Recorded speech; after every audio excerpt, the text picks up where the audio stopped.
নমস্কার বন্ধুরা, আজ আমি নিয়ে এসেছি ঢ্যাঁড়স বা ভেন্ডির দারুণ স্বাদের একটা নিরামিষ রেসিপি, যেটা গরম গরম ভাতের সাথে খেতে অসাধারণ লাগে। ঢ্যাঁড়স একটি ভীষণ উপকারী সবজি। এর মধ্যে কিন্তু প্রচুর পরিমাণে আছে ভিটামিন ও ফাইবার। তবে তা সত্ত্বেও আমরা অনেকেই কিন্তু ঢ্যাঁড়স খেতে চাই না। তবে আমার মতো করে এইভাবে একবার বানিয়ে দেখুন। ঢ্যাঁড়স পছন্দ হোক বা না হোক, সকলেই কিন্তু একদম হাসি মুখে চেটেপুটে খেয়ে নেবে। আর বানানোর পদ্ধতিও কিন্তু একদমই সহজ ও সাধারণ। বাড়িতে থাকা সাধারণ কয়েকটা ঘরোয়া উপকরণ দিয়ে এটা তৈরিও হয়ে যায়। তো প্রথমেই আমি এখানে প্রায় 400 গ্রাম মতো ঢ্যাঁড়স নিয়েছি। আর দেখুন, এখানে কিন্তু একদম কচি ঢ্যাঁড়স নিয়েছি। খুব সহজেই কিন্তু ভেঙে যাচ্ছে। এইভাবে যদি খুব সহজে ঢ্যাঁড়স ভেঙে যায়, তাহলে বুঝবেন ঢ্যাঁড়সগুলো কিন্তু একদমই কচি ও টাটকা। তো প্রথমে কিন্তু আমি ঢ্যাঁড়সগুলোকে খুব ভালোভাবে ধুয়ে নিয়েছি, তারপর কিন্তু একদম ভালোভাবে মুছে নিয়েছি। দেখুন, ঢ্যাঁড়সের মধ্যে কিন্তু কোনো রকম জল লেগে নেই। তারপর ঢ্যাঁড়সগুলোকে দেখুন এইভাবে একটু লম্বা লম্বা করে কেটে নিচ্ছি। একদম কিন্তু ছোট ছোট করে কাটিনি, ঠিক এই রকম সাইজ মতো করে কেটে নিয়েছি। এবার এগুলো একটা প্লেটের মধ্যে উঠিয়ে রাখলাম। এবার এদিকে গ্যাস অন করে কড়াই বসিয়ে আমি সামান্য একটু সর্ষের তেল দিয়ে দিয়েছি। তো তেলটাকে একদম ভালোভাবে গরম করে নিয়ে এবার এর মধ্যে কেটে রাখা ঢ্যাঁড়সগুলো দিয়ে দিচ্ছি অল্প একটু লবণ আর অল্প একটু হলুদ গুঁড়ো। লবণ আর হলুদ গুঁড়োটা দিয়ে ভালোভাবে মিশিয়ে নিয়ে এবার লো টু মিডিয়াম ফ্লেমে ঢ্যাঁড়সগুলোকে কিন্তু ঢাকনা দিয়ে দিয়ে প্রায় 4 থেকে 5 মিনিট অবধি ভেজে নেব।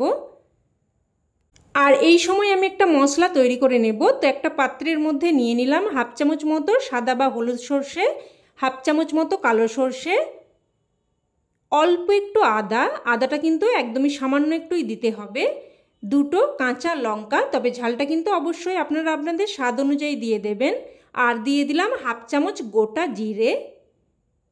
এবার এগুলোকে আমি শিলেতে করে বেটে নেব। তবে আপনারা চাইলে কিন্তু মিক্সার গ্রাইন্ডারে করেও বেটে নিতে পারেন। তো সেক্ষেত্রে প্রথমে মিক্সিং জারটা একবার ঘুরিয়ে তারপর কিন্তু অল্প একটু করে জল দিয়ে পেস্ট করে নেবেন। তো দেখুন, একদম কিন্তু মিহি করে আমি বেটে নিয়েছি। এবার এটা একটা পাত্রের মধ্যে উঠিয়ে রাখলাম। আর এদিকে কিন্তু প্রায় 4 থেকে 5 মিনিট মতো ঢেকে ঢেকে ঢ্যাঁড়সগুলো আমি ভেজে নিয়েছি। দেখুন, ঢ্যাঁড়সগুলো খুব সুন্দরভাবে ভাজা হয়ে গেছে। তো এবার ঢ্যাঁড়সগুলো উঠিয়ে নিচ্ছি। উঠিয়ে নিয়ে এবার ওই কড়াইয়ের মধ্যে আবারও দিয়ে দিলাম ছোটো চামচের 2 চামচ মতো সর্ষের তেল। ফোড়নে দিয়ে দিলাম হাফ চামচ মতো কালো জিরে, আর একটা শুকনো লঙ্কাকে 2 টুকরো করে দিয়ে দিয়েছি। তো এবার ফোড়নটাকে নাড়াচাড়া করে কয়েক সেকেন্ড ভেজে নেব। ফোড়নটা ভেজে নিয়ে এখানে দিয়ে দিচ্ছি আলু। এখানে আমি দুটো মিডিয়াম সাইজের আলুকে দেখুন এইভাবে লম্বা লম্বা টুকরো করে কেটে নিয়েছি। তবে আপনারা কিন্তু আলু ছাড়াও রান্নাটা করতে পারেন। তো নাড়াচাড়া করে একটু মিশিয়ে নিয়ে এবার একটা ঢাকনা দিয়ে দিয়ে মিডিয়াম ফ্লেমে আলুগুলোকে প্রায় 2-3 মিনিট মতো ভেজে নেব। তো ঢাকনা দিয়ে প্রায় 2-3 মিনিট মতো আলুগুলোকে ভেজে নিয়েছি। দেখুন, আলুর মধ্যে কিন্তু একটা খুব সুন্দর কোটিং পড়ে গেছে। তো এবার এখানে দিয়ে দিচ্ছি একটা মিডিয়াম সাইজের কুচানো টমেটোটা দিয়েও নাড়াচাড়া করে একটু ভেজে নেব। মোটামুটি টমেটোর কাঁচা গন্ধটা চলে যাবে আর টমেটোগুলো একটু নরম হয়ে যাবে, সেই অবধি ভেজে নেব। তো টমেটোটা একটু ভেজে নিয়ে এবার এর মধ্যে বেটে রাখা মশলাটা দিয়ে দিলাম। মশলার বাটি ধুয়ে অল্প একটু জলও দিয়ে দিলাম। এবার দিয়ে দিলাম এখানে স্বাদ অনুযায়ী লবণ, আর তরকারির সমস্ত লবণটা আমি এখনই দিয়ে দিলাম হাফ চামচ মতো হলুদ গুঁড়ো, হাফ চামচ মতো কাশ্মীরি লঙ্কার গুঁড়ো। আর এই লঙ্কার গুঁড়োতে কিন্তু ঝাল বেশি হবে না, তবে তরকারির কালারটা সুন্দর আসবে। তো সব কিছু মিশিয়ে নিয়ে এবার ঢাকনা দিয়ে দিয়ে মশলাটাকে কিন্তু প্রায় 2 থেকে 3 মিনিট অবধি কষিয়ে নিয়েছি। দেখুন, মশলাটা কিন্তু খুব সুন্দরভাবে কষানো হয়ে গেছে, আর এইভাবে খুব সুন্দরভাবে কিন্তু কষিয়ে নিতে হবে। এবার এখানে ভেজে রাখা ঢ্যাঁড়সগুলো দিয়ে দিচ্ছি। পাত্রটা ধুয়ে সামান্য একটু জলও দিয়ে দিলাম। এবার সব কিছু আবারও নাড়াচাড়া করে মিশিয়ে নিয়ে একটু কষিয়ে নেব। আর এইভাবে কিন্তু বারবার কষিয়ে নিয়ে রান্না করলে যে কোনো সাধারণ রান্নার স্বাদও কিন্তু একদম অসাধারণ হয়ে যায়। আর এই তরকারিতে কিন্তু একটা স্পেশাল মশলা পড়বে, তো আপনারা অবশ্যই শেষ পর্যন্ত ভিডিওটা দেখতে থাকুন, না হলে কিন্তু কিছুই বুঝতে পারবেন না। আর আপনাদেরকে অনুরোধ করব, এই রান্নাটা কিন্তু অবশ্যই একবার হলেও এইভাবে বানিয়ে দেখবেন, খেতে অসম্ভব টেস্টি হয়। তো দেখুন খুব সুন্দরভাবে আমি মশলার সাথে ঢ্যাঁড়স আলু কষিয়ে নিয়েছি।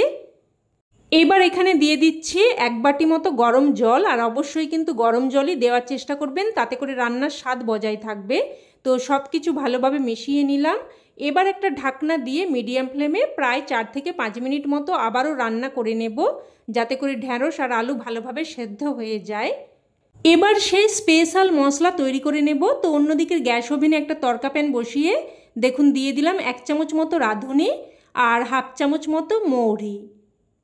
এবার এই রাঁধুনি আর মৌরিটাকে লো টু মিডিয়াম ফ্লেমে অনবরত নাড়াচাড়া করে ভেজে নেব।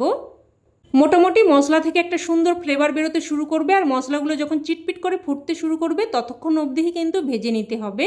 তো দেখুন মশলাটা ভাজা হয়ে গেছে, এবার কিন্তু এটাকে সাথে সাথেই নামিয়ে নিতে হবে। তো এবার এটাকে একটু ঠান্ডা করে নিয়ে দেখুন এইভাবে গুঁড়ো করে নিয়েছি। একদম মিহি করে গুঁড়ো করার প্রয়োজন নেই, এইরকম দানা মতো করে গুঁড়োটা করে নিলেই চলবে। এবার এদিকে প্রায় 4-5 মিনিট মতো ঢেকে রান্না করে নিয়েছি, আর দেখে নেব ঢ্যাঁড়স আর আলু ভালোভাবে সেদ্ধ হয়েছে কিনা।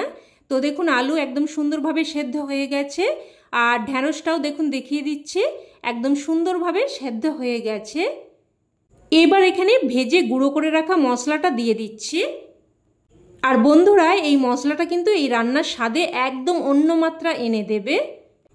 তো মশলাটা দিয়ে নাড়াচাড়া করে মিশিয়ে নিয়ে এবার ঢাকনা দিয়ে জাস্ট কিন্তু 1 মিনিট মতো রান্না করে নেব। তো ঢাকনা দিয়ে জাস্ট 1 মিনিট মতো রান্না করে নিয়েছি। এবার এখানে স্বাদের ব্যালেন্সের জন্য দিয়ে দিলাম অল্প একটু চিনি। যেহেতু নিরামিষ রেসিপি একটু মিষ্টি দিয়ে দিলে স্বাদটা সুন্দরভাবে ব্যালেন্স হয় আর খেতেও কিন্তু খুবই ভালো লাগে। তো এবার এখানে দিয়ে দিলাম কয়েকটা চেরা কাঁচা লঙ্কা আর কিছু কুচানো ধনেপাতা। তবে হাতের কাছে ধনেপাতা না থাকলে ধনেপাতাটা বাদ দিয়েও কিন্তু রান্নাটা করতে পারেন। তো চেরা কাঁচা লঙ্কা আর কুচানো ধনেপাতাটা দিয়ে ভালোভাবে মিশিয়ে নিয়ে এবার এখানে সবশেষে দিয়ে দিচ্ছে 1 চামচ মতো কাঁচা সর্ষের তেল।